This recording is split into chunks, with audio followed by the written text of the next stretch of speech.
two guys that can do it all. Too much electricity this morning. This is a good time. We're having a lot of fun. I had to do a triple take. Ka-ching! Why? Because of parity. I didn't mean to offend. Yeah, it's not going to happen. Load management is a dirty word. Let him rip. You know what? Circumstances provide the results. What? How do you do this once? Oh, Donnie, you got such a good show there. A network that is booming. The Early Line, only on SportsGrid. The sharpest football contest show in the land, the Las Vegas Football Contest Show, focuses on Circus Sports Million, Circus Survivor, and the Westgate Super Contest, handicapping the games and releasing our contest picks every week of the season. With two former Super Contest winners, Brady Cannon and James Salinas, a former NFL player, Mike Pritchard, and over $1 million in contest prize money won combined, the Las Vegas Football Contest Show will have you prepared this season like none other. We live in a society right now where everybody's a snowflake, everybody's a cupcake, and everybody thinks that nothing is fair. Everything is like, it's not fair. We should have a better chance. We need more. You know what? I'm old enough to remember when you needed to have a perfect goddamn record to win a college football championship. That's the way it was. 11-1, too bad. Sports Rage tonight, only on SportsGrid. When you look at Marcus Johnson, when you look at Nikola Jokic, these aren't guys that are big, super athletic, dunking and jumping over people. These are just guys that are clean, skilled footwork, and do things below the rim that make the everyday guy look like and be like, I can do that. But you can't, and neither can I. Betting above the rim, only on SportsGrid.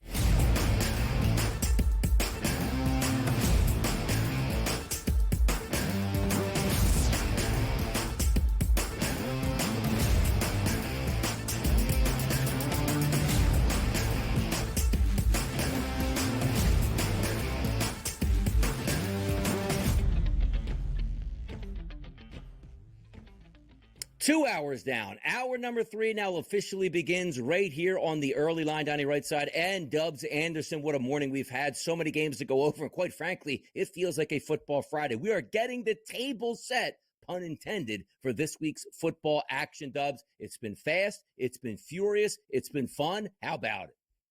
I cannot wait, Donnie. What a week and what an afternoon of sports we have to look forward to. And tomorrow, I tell you what, cannot come fast enough. I've been in the backyard. I've got the big tub of grease. It's boiling. I've got the frozen turkey. I'm going to dip it in and watch. This time tomorrow, I'll be a viral sensation of how I burnt the top of the lid off. So cannot wait for it.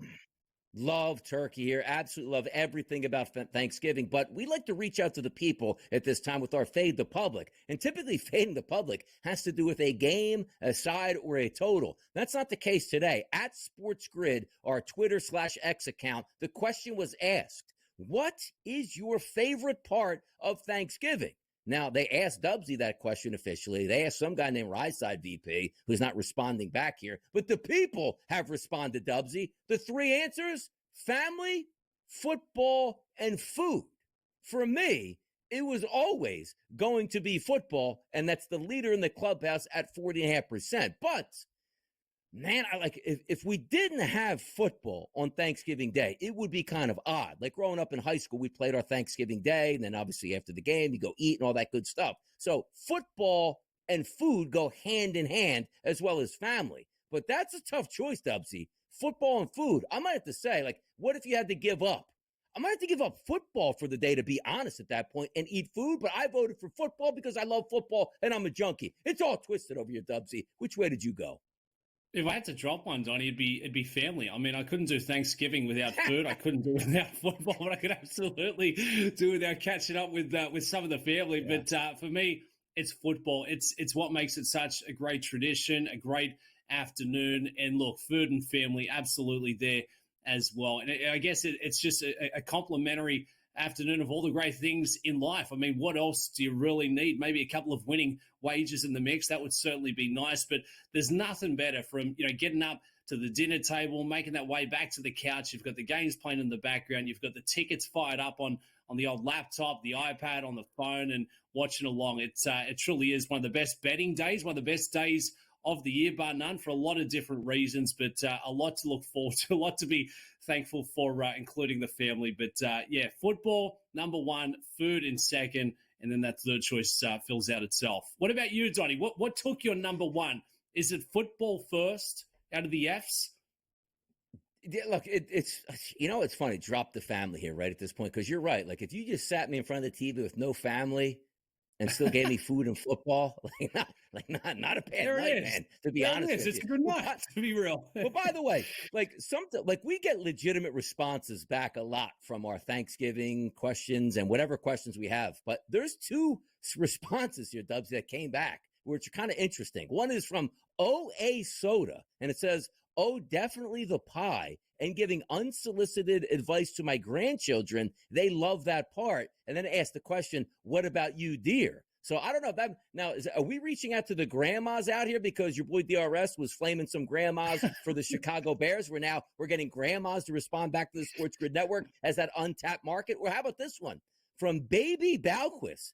"It's the most wonderful time of the year to win big. Join this channel now and start making your holiday season merry and bright. Link in bio." So I don't know who's going to question the link in the bio there, but those were the two responses that people wrote in, Dubsy. How do you feel about that? A grandma and somebody trying to link their bio with us here. Can you send me that link, Donnie? I've got a couple of free hours this afternoon to research some of these cases for tomorrow. Yeah. But Donnie, Yep. I tell you what, all these holidays work out the same. With family, fantastic. Without, that's the great thing about the Sports Grid Network. We are your family going through Thanksgiving Thursday. You can join us and have a couple of laughs and a couple of winning wages. But it's always the small talk that gets me. You see the cousin, the uncle that you haven't seen in 6 months. You don't care how their job's doing. You don't care of what they've been shooting on the golf course. You don't care about the new truck or, the secondhand whip that they're bringing to Thanksgiving lunch, but it is what it is. You go through the ebbs and flows. That's always the tough part for me. So, Donnie, I'm going to throw you on the spot. Give me a topic of conversation. If we run short through the football games and I'm forced to sit there at the dinner table and the TV is, I dare say, turned on mute or turned off, what can I go to? What can I have in that back pocket to just get everyone vibing in the right direction? Yeah, see, that's the tough part about it, because usually I'm the one that's like, you know what, I don't feel like talking to anybody here, whether I go to a family member's house or my own house here. I'm usually zoned out by myself. And maybe a nice little conversation starter pack in my household is always just rip the Cowboys. No, you can't, Dubsy, you cannot go wrong. You sit down, you eat, the Cowboys are on, you laugh at them and how bad a season is. Anything to do with the Cowboys in my household on Thanksgiving, which is always for decades, just go like, if the Eagles aren't playing on Thanksgiving, which is rare they are doing that, you always can just root against the Cowboys relentlessly, Dubsy. So from my perspective, if you just trash the Cowboys on Thanksgiving Day, it goes over well with the majority of your guests. Okay, love it. I've got no issues trashing the Cowboys. I'll keep them on the hit list. And what a Thursday looks to be, Donnie. Fantastic. Food, friends, family, and firing off winners with some great specials in the mix as well.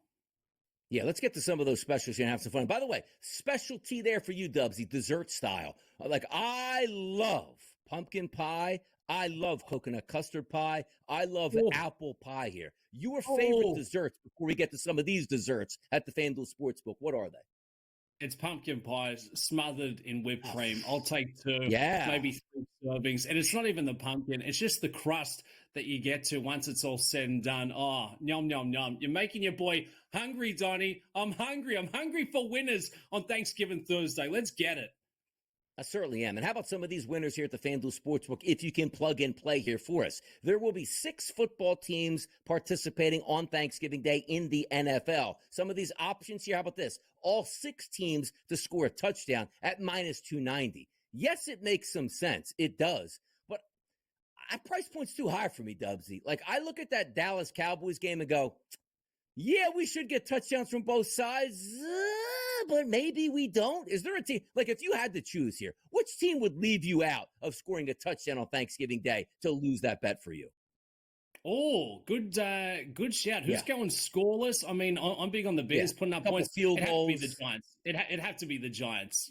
Whether it's Tommy, Cutler, Drew, Locke or whoever else you want to put out there in the mix. I think they could be the team that struggles the most. And with that, there's a couple of different specials you can jump into. Biggest blowouts, closest margin, but I'd say that's who I'd bank on. Out of all these specials that we're seeing on screen here, Donnie, I mean, any play to have a pick six at plus 195, that's probably the standout. I've chased a few of these other, more exciting, adventurous bet types before, and it just hasn't worked out for me. Yeah, so also the Triple Crown market here, Dubs. You're a big horse racing guy here. Yes. Leader in the clubhouse would be Jared Goff, most passing yards, Amon-Ra St. Brown, most receiving yards, and Josh Jacobs, most rushing yards, 44-1. Now, I'll tell you what would be wild, right? The correlation is what you probably need. It's like, hey, well, I think CeeDee Lamb leads the day in yards receiving, but you don't take Cooper Rush. So I do understand where it's Jared Goff and Amon-Ra St. Brown here. But if you had to do your own Triple Crown on Thanksgiving, Dubsy, who would be the 3 Triple Crown horses for you that would be able to come in? Donnie, that was the ticket. I've got it punched in here. Plus 4,400.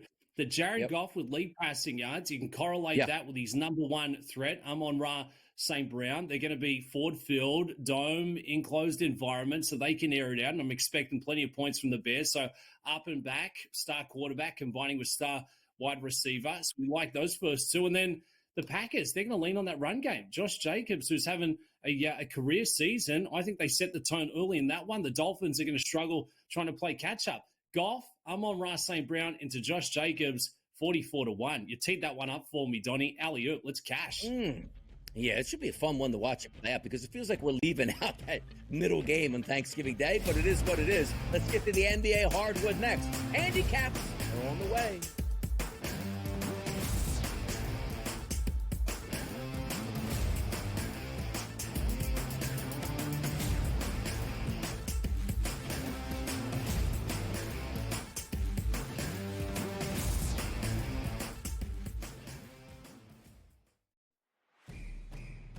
It's a new era in CFP to start off this year. Put on full display. My take on this game is simple. I know some people will be upset about it. Good riddance to the Pac-12. Can you do it in terms of the week to week to week? I don't see a pathway for this team to miss the college football playoffs. We want to make sure you have those best bets in the entirety of our betting cards. That was thinking! But he had that program was already going there! Only on SportsGrid. We live in a society right now where everybody's a snowflake, everybody's a cupcake, and everybody thinks that nothing is fair. Everything is like, it's not fair. We should have a better chance. We need more. You know what? I'm old enough to remember when you needed to have a perfect goddamn record to win a college football championship. That's the way it was. 11-1, too bad. Sports Rage tonight, only on SportsGrid. The two guys that can do it all. Too much electricity this morning. This is a good time. We're having a lot of fun. I had to do a triple take. Ka-ching! Why? Because of parity. I didn't mean to offend. Yeah, it's not going to happen. Load management is a dirty word. Let him rip. You know what? Circumstances provide the results. What? How do you do this one? Oh, Donnie, you got such a good show there. A network that is booming. The early line, only on SportsGrid.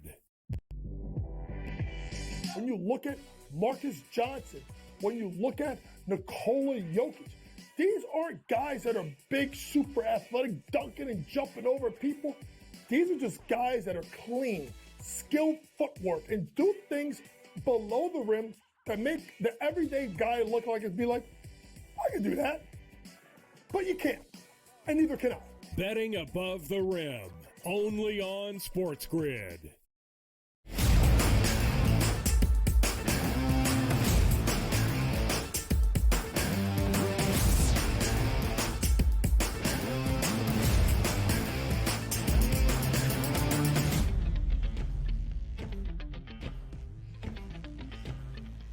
Stuff in the court with victories tonight, people. That's what we're looking to do in the NBA is a large card in the NBA. Why? Because they're not going to play any games on Thanksgiving Day, then get back underway on Friday with a couple games that start in the afternoon. What a great time to be alive, which does include, Dubsy, a key component out in the Western Conference. That is the OKC Thunder going to take on the Golden State Warriors. This line at the FanDuel Sportsbook actually opened up as a minus 1 point favorite towards the Golden State Warriors. Has completely shifted over to OKC as a favorite by 2.5. The total of this game opened up at 229. Now you see that graphic at 230. It's back now down to 229. We're looking at a high-scoring game, and also now OKC as the favorite. Any ideas, Dubsy, how you'd play this one between the Thunder and the Warriors? Both teams been playing some really strong basketball, and surprisingly, the Golden State Warriors haven't lost a beat without Clay. I'm still seeing game-time decision for both Steph Curry and Kuminga, which I guess is reflective of that number there. The Golden State Warriors grabbing a couple at home. 230.5 the total. Warriors won the first matchup, 127-116, despite Draymond Green playing some really good basketball, both sides of the floor of late. I do think we see another track meet squaring off here. So plenty of points out west. The Golden State Warriors as home dogs, grabbing points. Give me Golden State if Steph is a go for this one, Donnie. But I think I'll have to just wait a couple more rounds to see how it all plays out up there at Chase Center. But if Steph is a go, I love the Golden State Warriors tonight.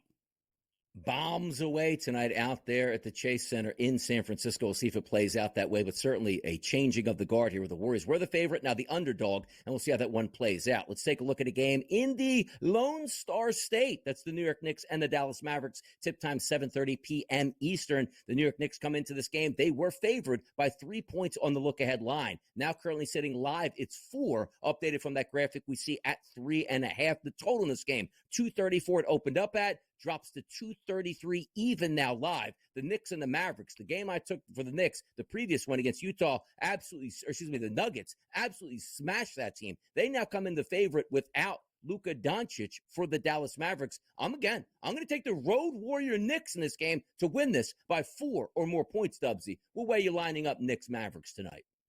Road Warrior. If they can dismantle the Denver Nuggies and the big fella, 145-118 last out, they're going to make light work of the Mavericks. You know, Clay's still questionable with no Luka. I don't like their chances at 4.5. Make it 6. I think the Knicks show up and they're putting up points, Donnie. I tell you what, their team total, it could not be high enough. 145 last out, 138, 134 in their last 4 games here. So that offense is absolutely monster. Anunoby put up a 40-point piece last out. I think the Knicks, scary at this time of year. And for the Mavericks, 6-3 at home, they've been playing some really good basketball, but don't like their chances without Luka. Yeah, we're waiting for the Knicks truly here just to round into form. When that starting 5 gets into gear where they know where each other is out on the court, they are a devastating tandem to watch. I loved what they did against the Nuggets, and I think there's a really good chance they can do the same thing in their game tonight against those Dallas Mavericks. Let's get to it, 8:30 p.m. Both of these teams, Dubsy, played last night. That's the Los Angeles Lakers and the San Antonio Spurs.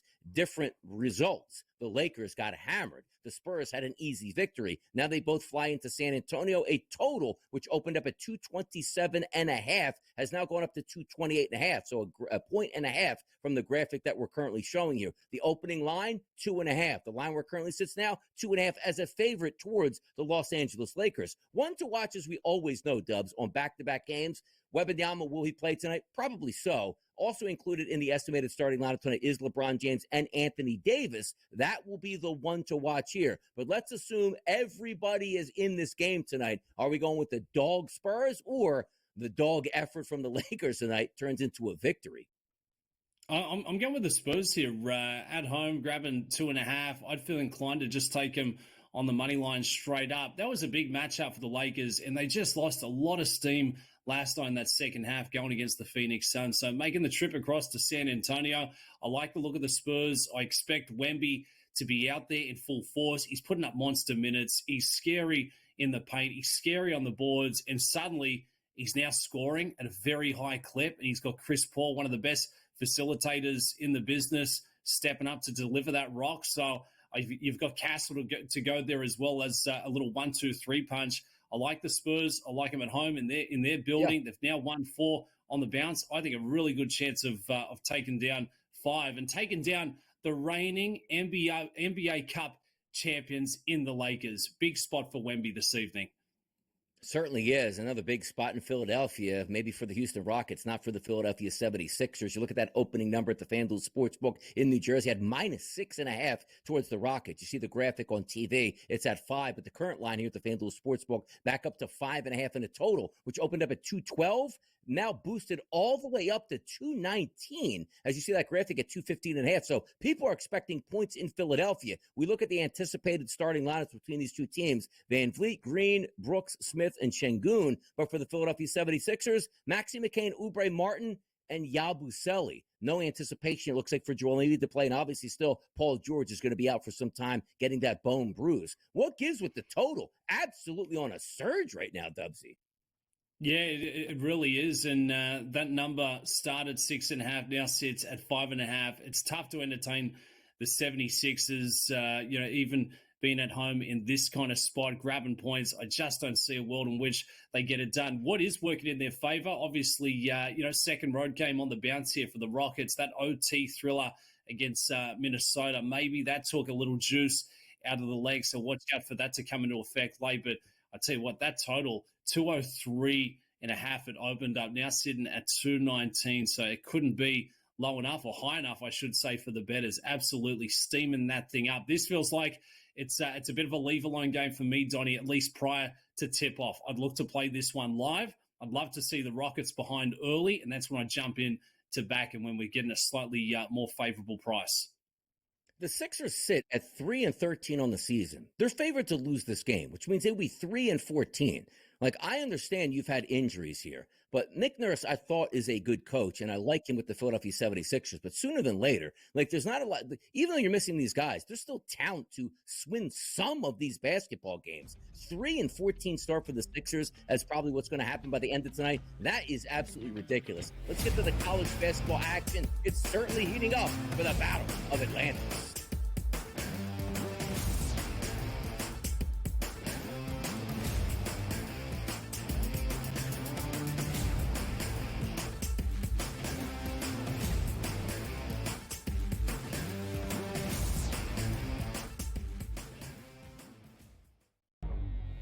Two guys that can do it all. Too much electricity this morning. This is a good time. We're having a lot of fun. I had to do a triple take. Ka-ching!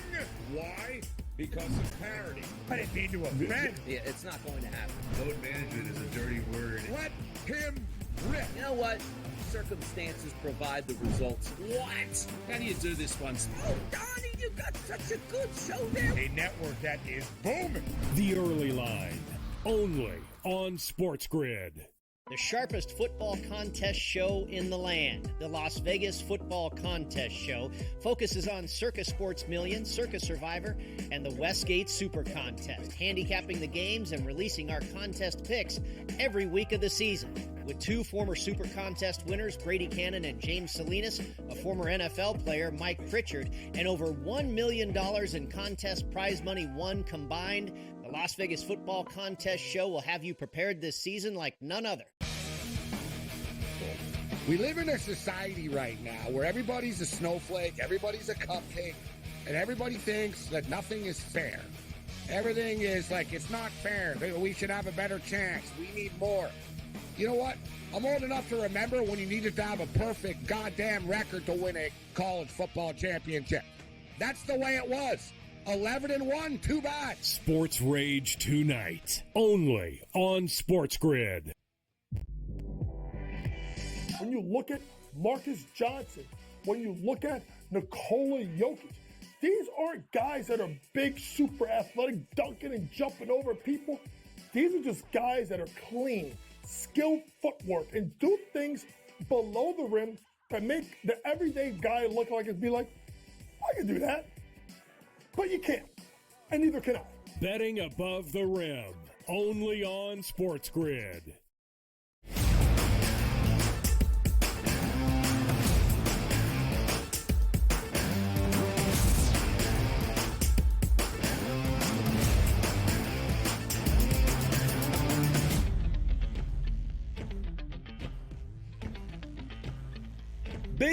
Big news, breaking news in the NFL. This is the earth-shattering stuff that we like to provide you right on the SportsGrid Network, particularly right here on the Early Line. Daniel Jones has a new team, Dubs Anderson, and that new team is the Minnesota Vikings. Said he had several options, but thought this would be best for him.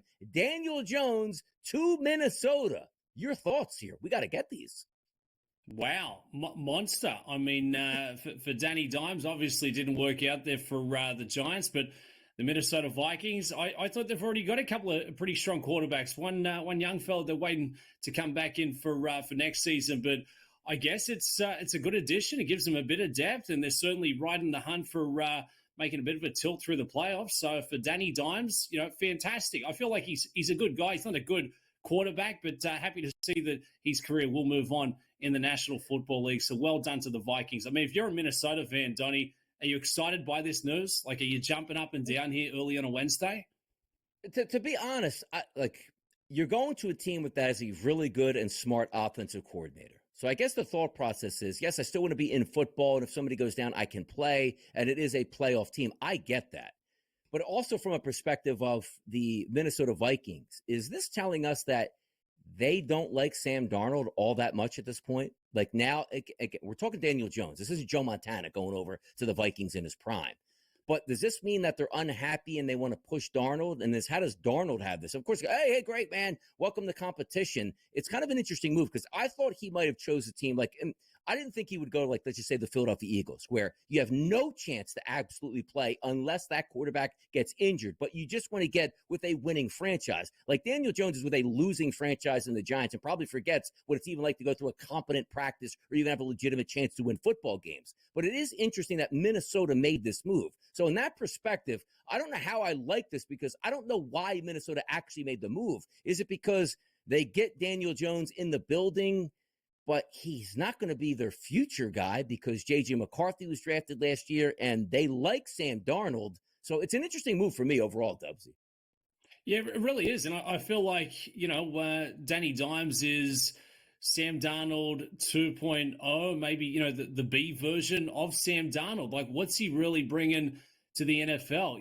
His processing is slow. He's got some arm strength. He's got some athleticism, but you wouldn't trust him in a big spot. Would you really trust him coming in for a new scheme here, making that push towards the playoffs over Nick Mullins, who's currently sitting at that 2 spot in the depth chart? And then once we hit the offseason, it's going to be all about J.J. McCarthy coming back in and trying to vie for that top spot. He is going to be your guy. That's why you drafted him. And for Sammy Darnold, I mean, he started off, this season like a house on fire, has sort of tapered off, but he's still going to give them the best chance to win football games. There's no way in which you'd bring Daniel Jones across saying this is a positive addition. He's certainly got more upside than a Sam Darnold. So you bring him in to learn, get up to speed, to be in the building for what though? What's the longevity of this business decision? I don't really get it. I thought Danny Dimes was, to your point, Donnie, going somewhere where he's either going to be contending for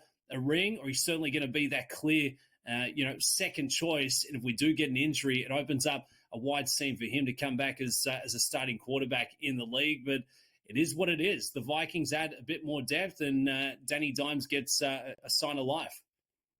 Yeah, it is. It's a good move for him because he could have just taken his ball and gone home. The pay is going to be the same. Like, he just sat around and had a good Thanksgiving and those holidays and tried to pick a team in the offseason. But you want to stay in the NFL, right? You want to keep the tack sharp here, get out there, make sure you're in those meeting rooms, and also learning from a legitimate franchise that looks like it's on its way up as opposed to the Titanic, which the New York Giants currently are on right now. We'll see how it plays out, but we thought that news was interesting. Daniel Jones signing with the Minnesota Vikings for the rest of the 2024 season here. Big day, by the way, Dubsy, in college basketball all across, loaded with top 25 action, which also starts at noon today with Louisville and Indiana. You want to start feasting, Dubsy? Today is your day, man.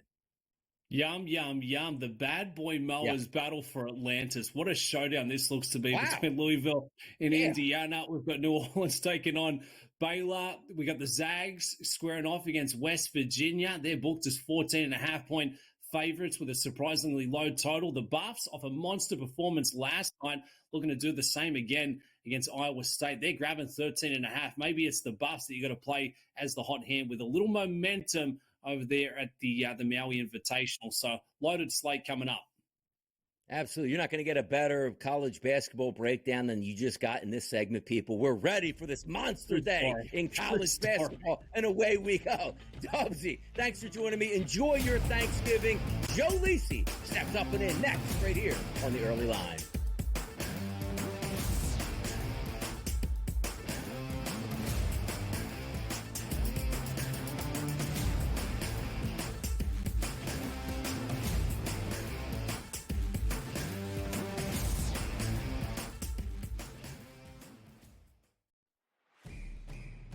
It's a new era in CFP to start off this year, put on full display. My take on this game is simple. I know some people will be upset about it. Good riddance to the Pac-12. Can you do it in terms of the week to week to week? I don't see a pathway for this team to miss the college football playoffs. We want to make sure you have those best bets in the entirety of our betting cards. That was Lincoln! But he had that program was already going there! Only on SportsGrid. We live in a society right now where everybody's a snowflake, everybody's a cupcake, and everybody thinks that nothing is fair. Everything is like, it's not fair. We should have a better chance. We need more. You know what? I'm old enough to remember when you needed to have a perfect goddamn record to win a college football championship. That's the way it was. 11-1, too bad. Sports Rage tonight, only on SportsGrid. The two guys that can do it all. Too much electricity this morning. This is a good time. We're having a lot of fun. I had to do a triple take. Ka-ching! Why? Because of parity. I didn't mean to offend. Yeah, it's not going to happen. Load management is a dirty word. Let him rip. You know what? Circumstances provide the results. What? How do you do this one? Oh, Donnie, you got such a good show there. A network that is booming. The early line, only on SportsGrid. When you look at Marcus Johnson, when you look at Nikola Jokic, these aren't guys that are big, super athletic, dunking and jumping over people. These are just guys that are clean, skilled footwork, and do things below the rim that make the everyday guy look like it'd be like, I can do that. But you can't, and neither can I. Betting above the rim, only on SportsGrid.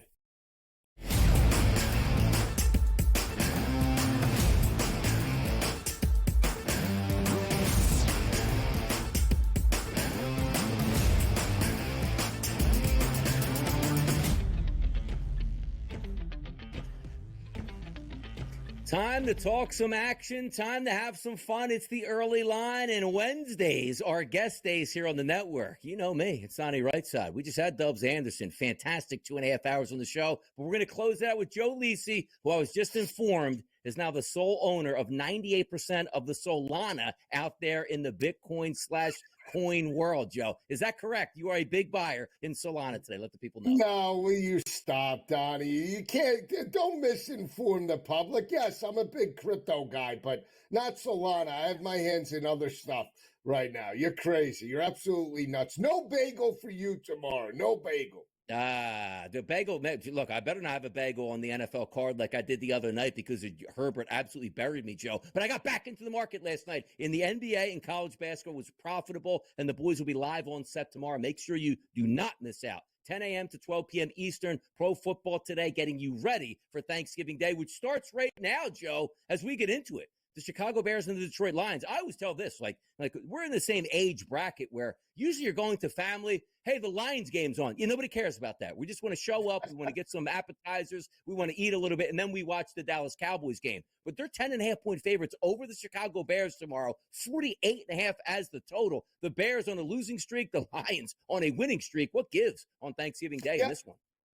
Yeah, I mean, it's an intriguing game. I mean, Detroit's as hot as any team in the country in terms of the NFL, and I'll throw in college football. They're just, beating teams into the ground. Did it again against Anthony Richardson in Indianapolis, covered the 7.5-point number as a road favorite. They come back home. I was sort of impressed with Chicago's offense in the second half against Minnesota. We saw Caleb throw for 330 yards, 2 touchdowns. They get the onside kick, can't win it in terms of overtime, but from an offensive perspective, we saw maybe Caleb Williams turn the corner just a little bit with new offensive coordinator Thomas Brown. I'm not suggesting that they win this game Donnie, tomorrow, but 10.5 in a divisional game. I mean, that's just way too many points. I know Chicago's dead and buried in terms of the wild card picture, but I'll take the 10.5 points. I think Detroit wins. I do feel, though, we get through the 48.5. I think the over is the way to go tomorrow morning. Interesting, too. You take a look at Amon-Ra St. Brown, listed as questionable with a knee injury. Didn't practice Monday, which, again, most players aren't going to really practice, nor have teams that practice, just an estimated of what they could possibly do. Got in limited on Tuesday. Are we having any worries here about David Montgomery, who left the game last weekend, now coming in with they did not practice on Monday, light practice on Tuesday? Does that mean green lights here on Jahmyr Gibbs? How do you play that running back situation for the Lions?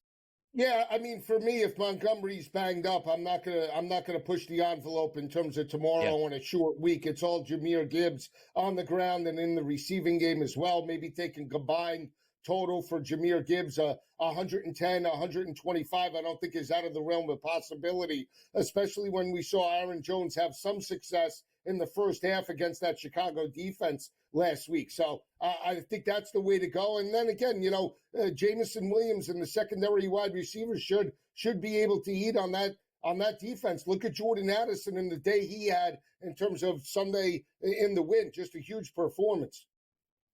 Yeah, no, I'm looking forward to that game. I think it has some intrigue there, and certainly from an anytime touchdown market, Jahmyr Gibbs, even though he is expensive in this game, probably going to find pay dirt. Joe, let's shift it over to the second game of the day. That's the New York Giants traveling down to take on the Dallas Cowboys. FanDuel Sportsbook currently right now, minus 3.5 point favorite for the Cowboys, 37.5 as a total. Cooper Rush a little bit banged up. Tommy DeVito said he's not 100%, but does want to play. Let me ask you this question. If DeVito does play, the line is at 3.5. Let's just say he doesn't, and Drew Lock plays in. I'm telling you right now, I could get caught up in taking low price points on Drew Lock if he does start this game, but it looks like DeVito is going to be trying to play. In your mind, who should be starting for the New York Giants this week on Thursday? Well, if DeVito's banged up and watching that performance in terms of play out against Tampa Bay, I would go back to Drew Lock, right? Drew Lock was the second quarterback to back up to Daniel Jones. Didn't get the opportunity last week. If DeVito is banged up, give the keys to the bus to Drew Lock. You can't do any worse than what you had this past Sunday. They basically had, 50 yards by halftime? They put up yards in terms of garbage time after they trailed 30-0. But I'm with you. If Lock is in there, I want to jump on the Giants side more so than the Dallas side. I will say that Dallas hasn't won a home game yet. This is the perfect opportunity to get one under the belt, but I can't take, lay the 3.5 with Cooper Rush and that team right now. I would take the 3.5 with the Giants. The question is, Donnie, no matter who starts, can we get through the 37.5? I'm not so sure. No, and that's why I want to look at the running back market. So because I think Tyrone Tracy has some good results. I also think Rico Dowdle has a chance to have some good results. He had some against Washington this past week. Tracy was okay, but they were getting blown out. So how much of a running game can you have? 63.5 is Tracy's prop number. Dowdle, 68.5. If I gave you one running back to get through his number, which one gets through his number on Thursday? I think it's Dowdle, 68.5. I probably would alt him to 80+ because, again, this is the perfect opportunity to get a home win. I think Jerry Jones wants that. I think the Cowboys want that after their emotional win on the road against Washington as a 10.5-point dog against the Giant defense that got absolutely abused by Bucky Irvin and the rushing attack early on, and then Baker worked off of play action. So I think it's Dowdle or bust for me tomorrow. How about that? Yeah, we'll see. It's not the most exciting game, but anytime, as we like to say, you have that low total, there are some chances to bust through some low ceiling points here, and we'll see if we can grab those, but also keep it on the eye on who's going to be that starting quarterback tomorrow. Will it be DeVito? Will it be Drew Lock? As an organization, they apparently don't want to play Drew Lock, so as long as DeVito's like, yeah, I think I want to play, they'll probably let him play. Dolphins, Packers, Joe. Tomorrow night, ice cold conditions at Lambeau. 3.5-point favorite, which to me seems a little bit light there on the Packers. 47.5 is a total. Tyreek Hill looks like he's going to give it a go in this one. Jalen Waddle woke up last week. Josh Jacobs has been phenomenal for the Packers. How are we playing this one? I think over 47.5, but I'm gonna surprise you maybe. How about this is maybe a breakout game for Tyreek Hill? I know Waddle hit pay dirt last week. Tyreek Hill was underutilized. It seems like more so to the Packers side. Let's throw caution to the wind. I'm going to take a shot that Tyreek Hill breaks out with maybe 90 to 100 yards receiving in this matchup. I just feel like he's due, and I think you're going to get cheap value. His number over the weekend was only 60.5 to get 100-plus this past Sunday. He was like in the area of almost 2-1, Donnie. So I think the numbers will be right for a breakout performance for Tyreek Hill. It does seem odd, though, that the Dolphins are only getting 3.5 on the road. We know it's going to be cold. I'm inclined to maybe take the 3.5 with Miami, but I really like the over 47.5.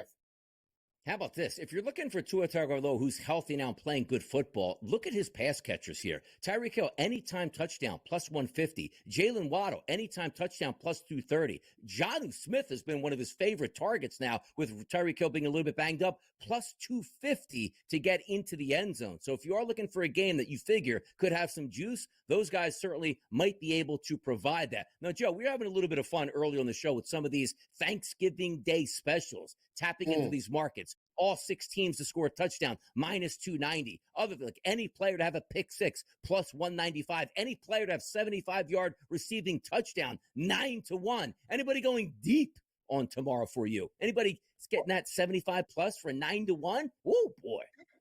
I tell you what, would it be Jamison Williams or maybe DJ Moore for Chicago? Or I like Tyreek Hill. I mean, I think this is a perfect opportunity. Knowing how the Dolphins played against Kansas City, where they lost and got beat up in that cold, type of environment, this is going to be a similar situation with all eyes watching. Their playoff hopes are on the line. I think Tyreek has a big day, but the 6-1 is pretty good value. I will say the pick six as well at plus 195 to me, Donnie, has great value.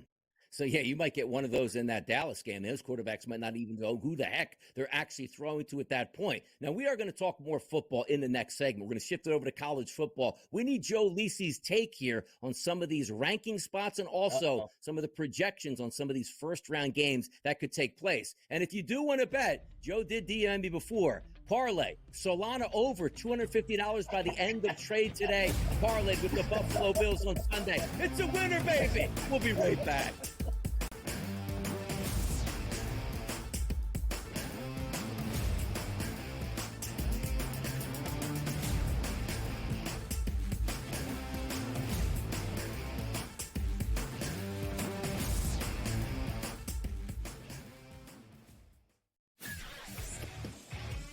Together, both Devontae Adams and Garrett Wilson had huge nights. Aaron Rodgers loves the 2 big targets, and he says if this is going to happen, it's going to be very tough on the defense to decide who they want to go after. Adams and this kid, Wilson, I won't deny what they can do, but nobody else does jack. Pharrell Coast to Coast, only on SportsGrid. We live in a society right now where everybody's a snowflake, everybody's a cupcake, and everybody thinks that nothing is fair. Everything is like, it's not fair. We should have a better chance. We need more. You know what? I'm old enough to remember when you needed to have a perfect goddamn record to win a college football championship. That's the way it was. 11-1, too bad. Sports Rage tonight, only on SportsGrid. Grandma Bear, who owns the football team, probably comes in, gives a little, oh, man, you're such a good little boy out there. Congratulations, the way you coach this football team. I'm never going to fire you. Totally, I missed you pinching your own cheek as I was looking down and did not know we were getting. Oh, Donnie, you got such a good show there with that guy named Ben. Like, that's what your grandma would do to you when you go see her on Thanksgiving or Christmas, The Early Line, only on SportsGrid.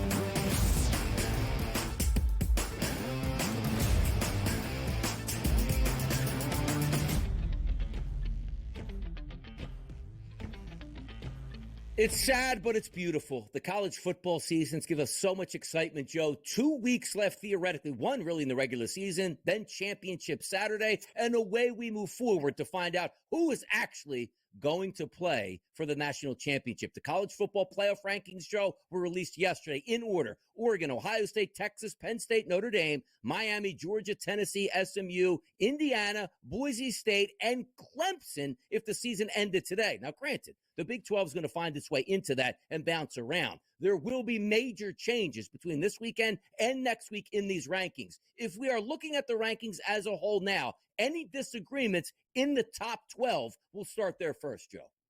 Yeah, I would put Notre Dame the way they're playing ahead of Penn State. I'm just not sold on Penn State. Got pushed to the limit again by an average or just slightly above average Minnesota team.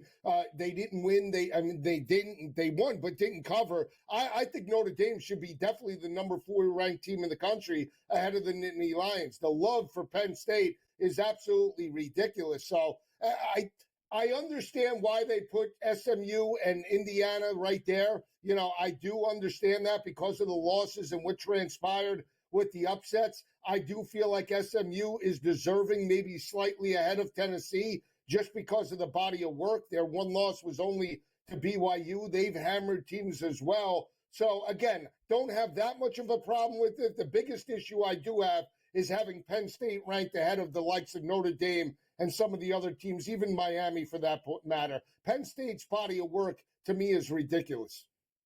Let's get outside the top 12 because it's fascinating this game this weekend, Joe. Clemson and South Carolina. And I have to be honest, like I see South Carolina and haven't really talked about them much in making the playoff. There's a legitimate chance they go out and knock off Clemson. They find their way into the college football playoff. Beamer ball, outstanding. Give me some options on South Carolina, Joe, sneaking into this top 12. Well, they would have had an easier slate, Donnie. I'm with you. I think for them, I don't know what. Yeah. Oh, Joe, where did you go? I mean, the action's too much. The Bitcoin. Did they just surge your house? Are you mining Bitcoin right now? What happened? Power surge. Have no idea what happened. Wow. But in regards to South Carolina, Donnie, they would have an easier path if they would have won one of those games against LSU or Alabama. They lost to Alabama by basically 2 points. They were in striking distance of LSU, had a 17-0 first half lead, allowed it to slip. If they were only a 2-loss football team and go out this weekend and hammer Clemson, they would have no argument being in the college football playoff. They win this weekend, they're going to need help. They're going to need maybe Tennessee to drop that game on the road in Nashville. They're going to need maybe Indiana to lose to Purdue in terms of a rivalry game. So that's what you need to happen. I mean, it's unfortunate, but South Carolina does have a shot, but they're going to need the likes of some of those other teams, even Miami, to potentially drop a game to Syracuse this weekend. If that happens, that opens the door. Yeah. Let me ask you a question about this on the ACC, which I don't think is going to factor in on who's going to win the national championship. Miami and SMU, let's just give them wins this weekend. I believe both double-digit favorites. Put them in the ACC title game. Is the loser of that game have the chance to get knocked out of the top 12, or are they both in if they make the ACC championship game? I think if it's SMU, I think they have a better shot. If it's Miami, it depends on the loss, right? Margin of defeat. And the reason why I say that is SMU has been hammering teams. They've been covering lines throughout the regular season. I mentioned the only loss that they have on their resume at the time was an undefeated BYU team, 18-15. Outside of that, they've covered lines. When you look at Miami, played down to the level of competition against Cal, played down to Virginia Tech, won but didn't cover. They've had a number of different close calls throughout the regular season, and if they go out and lose to SMU in the championship game, then that's going to be an issue. That might allow the committee to force them out and allow a team like South Carolina or even Indiana, if it came down to that, to maybe jump them. So they're going to have to take care of business. I think there's no margin of error, but if I had to give the edge, it's more to SMU than it is Miami right now. Let's take a look at that projected bracket right now. Number 1 team, Oregon. Number 2 team, Texas. Number 3, Miami. Number 4, Boise State, which leads us to a projection of who we might get in those first-round matchups. If the season, I guess, ended today, Tennessee would take on Georgia. SMU would take on Notre Dame. Arizona State will take on Ohio State. Indiana takes on Penn State. Looking at those 4 matchups here, which game probably intrigues you the most? Well, I mean, obviously a rematch, Georgia-Tennessee, it's always difficult to beat a team 2 times in terms of the regular season. They knocked them off a couple of weeks ago, 31-17 in terms of that matchup. But to win in terms of a college football playoff environment would be very difficult. I'll go to Ohio State, Arizona State. And the reason why I say that is Arizona State's as hot as any team in the country. Sam Levitt, Cam Scatterbill, but it's the defense of Arizona State. Very physical, very good in terms of run support. They went toe-to-toe with Kansas State, went into Manhattan and won. Played a very physical BYU team and won by 5, got the cover. I think they could shut down the Ohio State rushing attack and maybe play a very close game with the Buckeyes. So would love to see how that game plays out if it were to play out in a semifinal or first-round type of situation, Donnie. Let's look at those later rounds, and in particular, who's going to win the national championship. Ohio State comes in as a favorite, plus 260. Saw them just bounce Indiana in their previous game. But the focal point for me is not Georgia, it's not Oregon, not Texas. What are we making of Notre Dame, who clearly have the worst loss on the slate to NIU? But, Joe, outside of that game, they are crushing football teams. What do we make of Notre Dame 14-1? No, I think it's great value. Now, assuming what happens this weekend against USC, I think that USC offense potentially could put up some points on Notre Dame, much better, I believe, than Virginia and Army that they've played in back-to-back weeks. But you're talking about Riley Leonard starting to come into his own and progress in the passing attack. And that secondary, Donnie, is as good as anybody in the country. They're allowing only 47% completion percentage, have forced 15 interceptions and have only allowed 6 touchdowns. Great value at 14-1. What about the value in Thanksgiving tomorrow, Joe? Like, where do we go? Where do we eat? Do we eat first? We have multiple meals, multiple stops. Where are you going tomorrow? Oh, you gave me the itinerary. I'm supposed to stop at the bagel store because you don't like the consistency of the bagels. So we'll don't bring me those bricks anymore. Right. I know he's trying to play jokes on me by handing me bad bagels, but it is what it is. Lisi's up next. Stay tuned.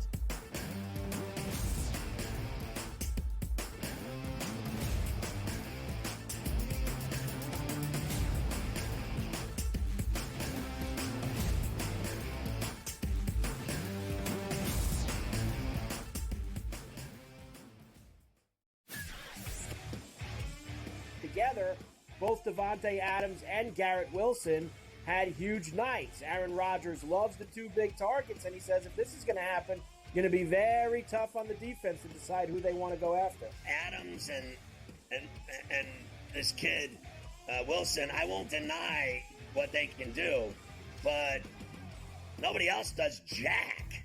Pharrell Coast to Coast, only on SportsGrid. Grandma Bear, who owns the football team, probably comes in, gives a little, oh, man, you're such a good little boy out there. Congratulations, the way you coach this football team. I'm never going to fire you. Fortunately, I missed you pinching your own cheek as I was looking down and did not know we were getting. Oh, Donnie, you got such a good show there with that guy named Ben. Like, that's what your grandma would do to you when you goes here on Thanksgiving or Christmas, The Early Line, only on SportsGrid. Anyone that's been to a sporting event, the atmosphere before a game, I think Game Time Decisions has that same exact atmosphere. This is our arena. This is what we do. There is going to be an energy to Game Time Decisions that you will feel night in and night out. The excitement you get when you lock your bets in, when you're figuring out what you want to do, we can zone in on the biggest games each night. I want this to be the place that people come to before the game starts so they feel as ready as possible to lock in their cards. We are going to hit every single one of those markets that you need to know about. We're going to go through every single thing, and I've got a great team behind me that's going to help me get the job done. There is not going to be a better place, I promise you, than Game Time Decisions to get that new information, react to it, and be able to then bet accordingly. We will have everything at our disposal, and we will use that to our advantage. I'm Kevin Walsh. Tune into Game Time Decisions from 6 to 8 p.m. Eastern on SportsGrid.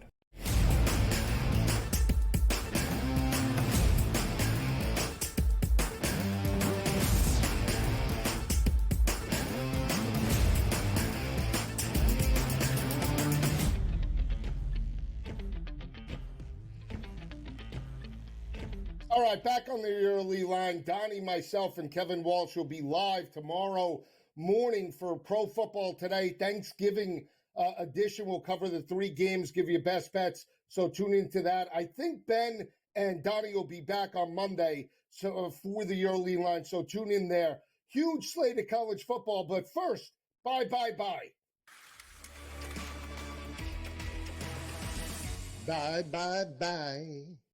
All right, Friezo, we're going college basketball tonight. Iowa State is the pick, minus 13.5 over Colorado. Colorado, I believe, struggled with Michigan State on Monday night. Iowa State lost to Auburn, so that's the pick in terms of bye. College football, excuse me, this weekend, 3 games on tap. We got USC and Notre Dame. USC catching 7.5 right now in regards to the matchup. Notre Dame dominates Army. This past weekend, they laid 14, 14.5 in that matchup. We talk about Riley Leonard coming on in regards to the passing attack for Notre Dame. They dominate, jump out to a 28-0 first half lead, win that matchup. The biggest thing for me is Notre Dame's defense. Right now, I talked about it with Donnie, only giving up 147 passing yards per game, 6 touchdowns allowed, 15 interceptions, holding opposing offenses to 47% in terms of completion percentage. Notre Dame right now has won 9 straight down the stretch by an average margin of victory of 35.2 points per game. I think they can start fast in this matchup, but I actually like USC plus the 7.5 points against Notre Dame. I think the speed could be a factor. Playing spoiler, they got the 19-13 victory over in UCLA this past weekend. I actually think USC is potentially live to cover the 7.5 point number against Notre Dame. South Carolina and Clemson, big matchup. Donnie talked about how dominant South Carolina has been in terms of the conference. 3 conference losses. They have an opportunity potentially, if they win this game by double digits against Clemson, to potentially make the college football playoff. Clemson right now, when you look at the body of work from 2015, have only lost 4 home games. 1 game last year, 5. 1 game last year, 1 game this year against Louisville. The biggest thing for me is, can South Carolina contain Cade Klubnik and the passing attack? I think South Carolina, from a rushing perspective, can move the football. This is going to be a very tough matchup. I lean to the under. Both defenses very good in terms of run support. You have South Carolina only giving up around 14, 15 points per game, less than 3.5 yards per carry, and more importantly, holding opposing offenses to 33% in terms of third down defense. That's a factor heading into this matchup. But the fact that it's less than a field goal, I'm going to lay it with Clemson. I think they start fast, do win this ball game by margin, and potentially have a pretty good seed in regards to the playoff type of scenario, depending upon if upsets happen this coming Saturday. Last game that we'll talk about, Michigan and Ohio State. Michigan has won 3 straight in the series. We saw this line open up at 23.5. Right now on FanDuel, it's 22.5